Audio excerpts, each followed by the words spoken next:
And Julia Gillard and Wayne Swan will go to Government House and be sworn in. Now here's Julia All right, Gillard. sorry now to with the interrupt new you, Laurie. deputy. Yeah. Thank you. Thank you very much, and thank you for joining me in this jam-packed room. And can I say, Australians one and all, it's with the greatest humility, resolve and enthusiasm that I sought the endorsement of my colleagues to be the Labor leader and to be the Prime Minister of this country.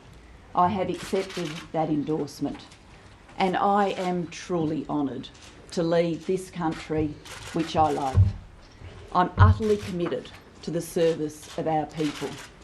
I grew up in the great state of South Australia. I grew up in a home of hard-working parents. They taught me the value of hard work. They taught me the value of respect.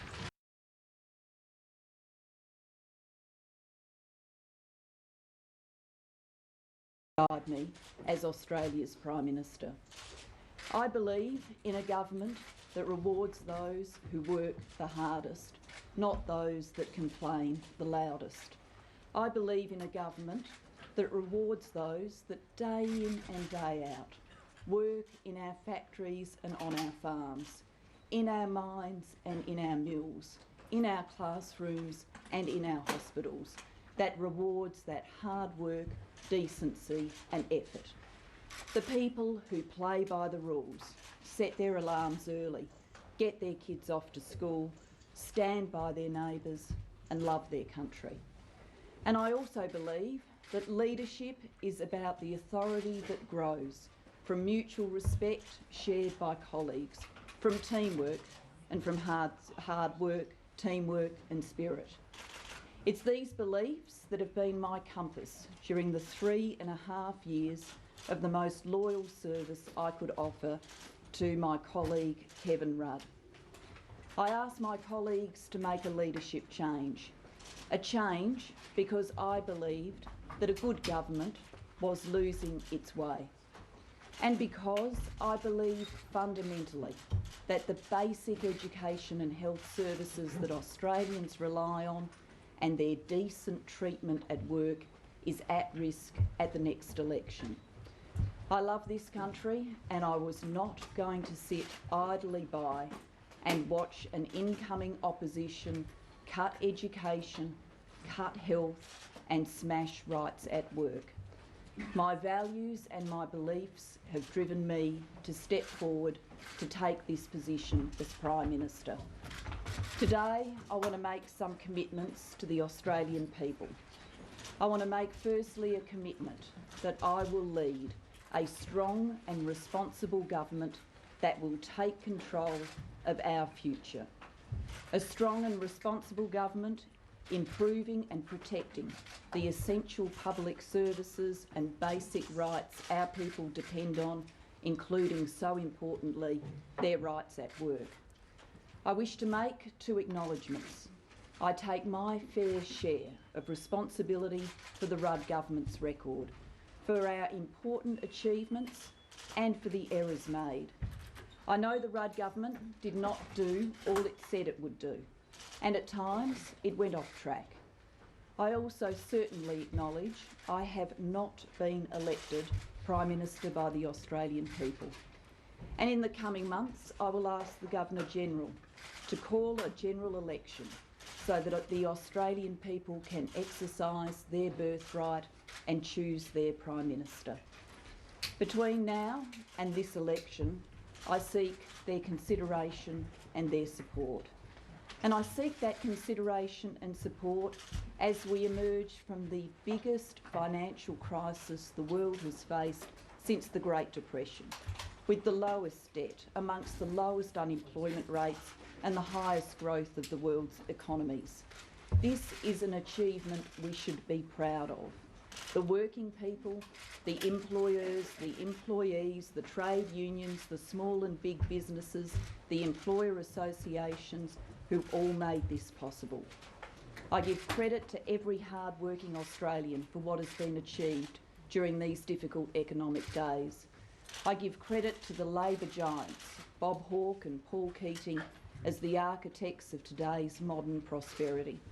I give credit to John Howard and Peter Costello for continuing these reforms, and I particularly give credit to Kevin Rudd for leading the nation in such difficult times and keeping people in work. And today I can assure every Australian that their budget will be back in surplus in 2013. So, having seen the global financial crisis and how our nation has responded, it has reinforced in me my belief that when this nation pulls together, we can do great things. It's my intention to lead a government that uses that spirit and that will to do even more to harness the talents of all of our people, to do even more to make sure that every child gets a fair go in life and a great education. It's my intention to lead a government that does more to harness the wind and the sun and the new emerging technologies.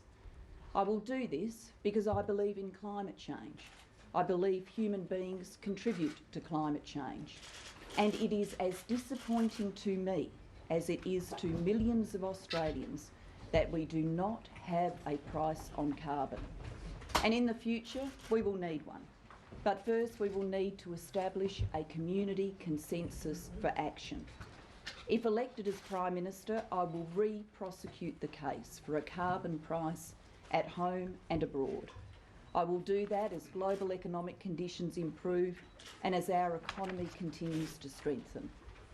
There's another question on which I will seek consensus, and that is the proposed resources super profits tax.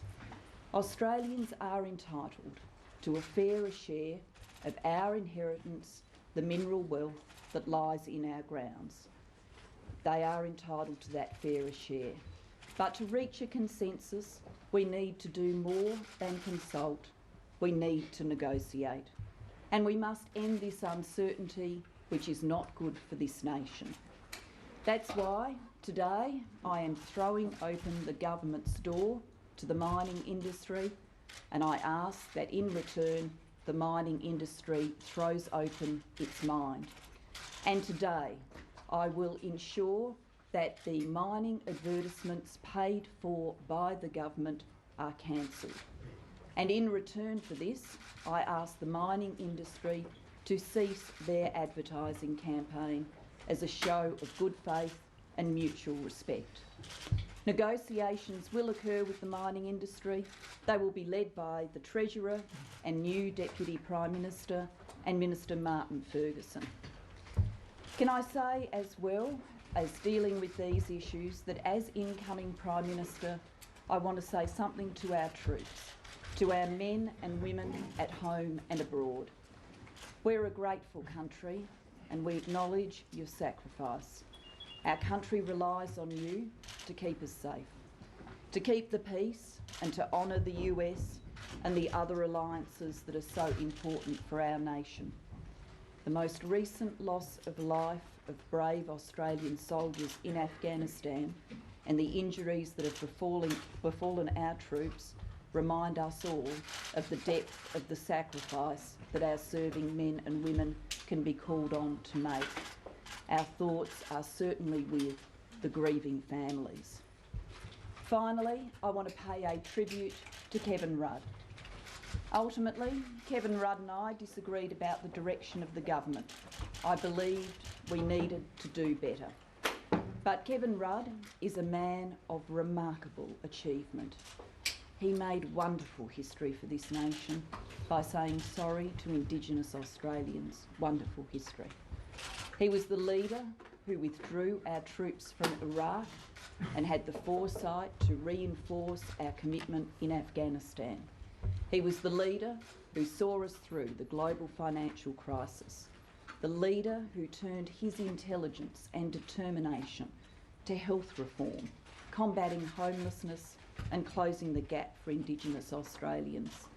And he came within a breath of brokering an international agreement on climate change. Truly remarkable.